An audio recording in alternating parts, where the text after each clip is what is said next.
Salut à toi et bienvenue dans cette nouvelle vidéo. Aujourd'hui, nous allons parler d'un sujet que toute personne qui s'intéresse à la langue chinoise doit connaître, les gros mots en chinois.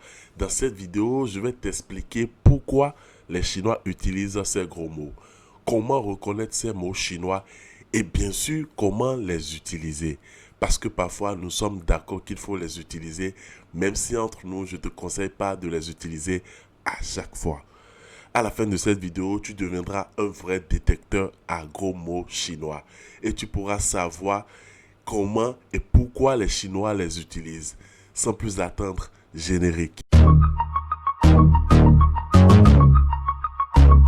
Bienvenue dans cette vidéo, je m'appelle Espoir Tossou, je parle le chinois et je suis interprète chinois français.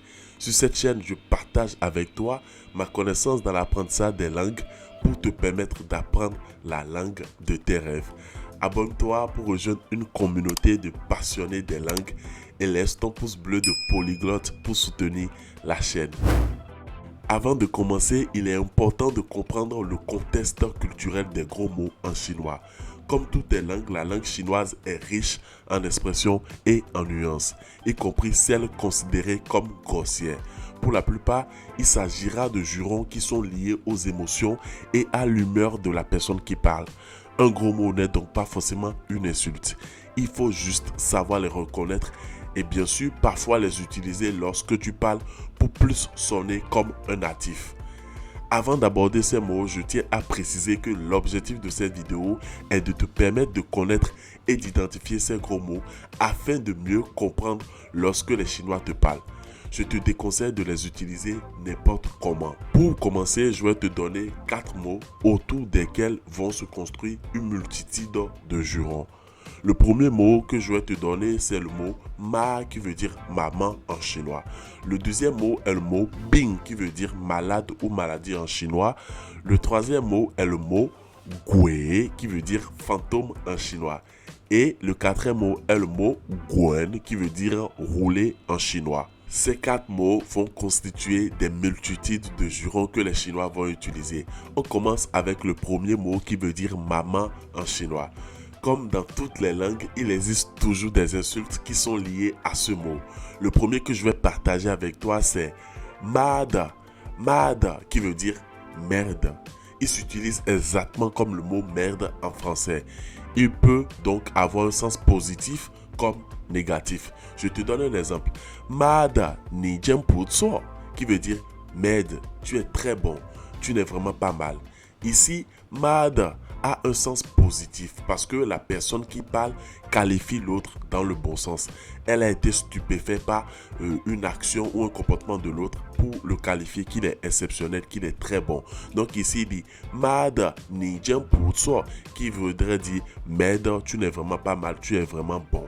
Mais par contre, quand je te donne l'exemple, par exemple, Mada wo you qi dao la.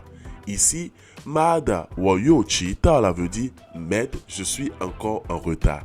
Ici, Mada est lié à l'émotion, la frustration de la personne qui parle, notamment moi. Donc ici, Mada a plus un sens péjoratif. Le deuxième exemple que je vais te donner lié au mot ma est tamada, qui veut dire putain ou également m'aide et qui s'utilise plus pour aller se plaindre ou quand on est fâché. Je te donne un exemple. Tamada ni yo laila, qui veut dire putain, tu es encore venu. Ici, putain, tu es encore venu, c'est la personne qui est en train de se plaindre, pardon. Donc ici, tamada ni yo laila a un sens de quelqu'un qui est fâché, quelqu'un qui râle. Je te donne un autre exemple.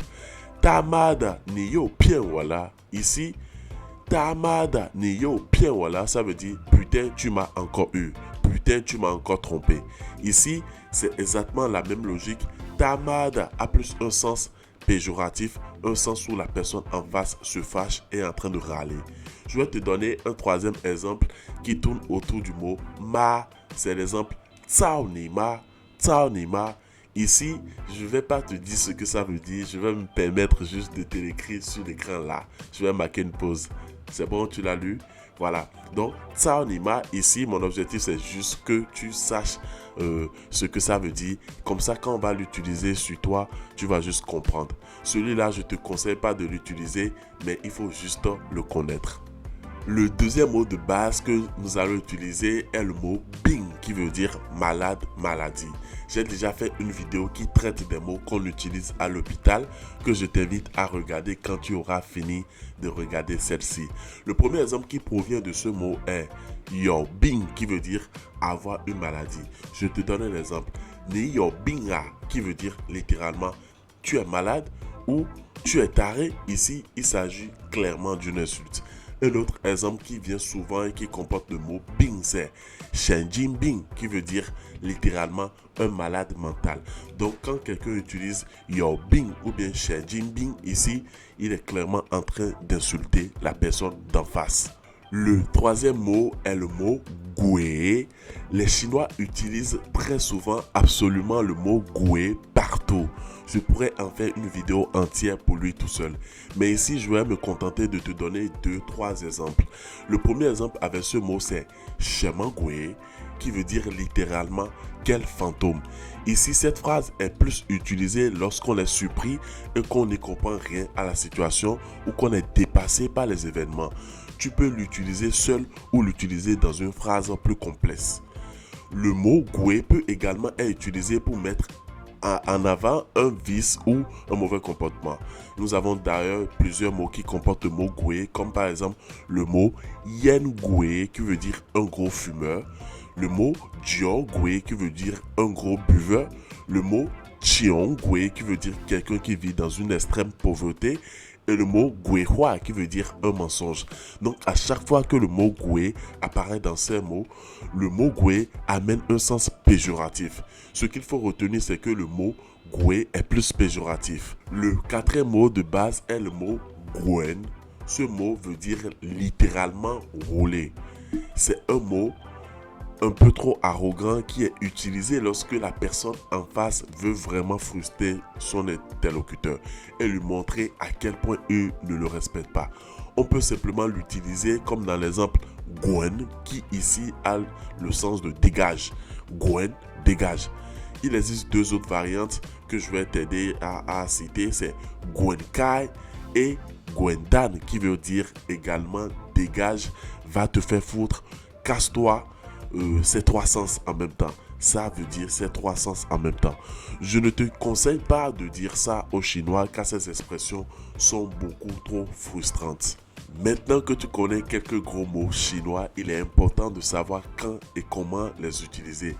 Personnellement, je ne te conseille pas de les utiliser, mais si tu tiens quand même à les utiliser, je te conseille d'utiliser les mots qui ont un sens double, comme Mada ou Shemangoué. Lorsque tu vas les utiliser, ton chinois sera un peu plus authentique. Mais n'oublie pas, en cas de doute sur le mot que tu veux utiliser, c'est mieux de ne rien dire. Si tu as du mal à progresser dans ton apprentissage des langues, j'ai fait une vidéo sur les 5 erreurs fatales que la plupart des apprenants commettent, que je t'invite à regarder pour progresser rapidement dans ton apprentissage. Voilà, nous arrivons à la fin de cette vidéo sur les gros mots en chinois. J'espère que tu as apprécié cette vidéo.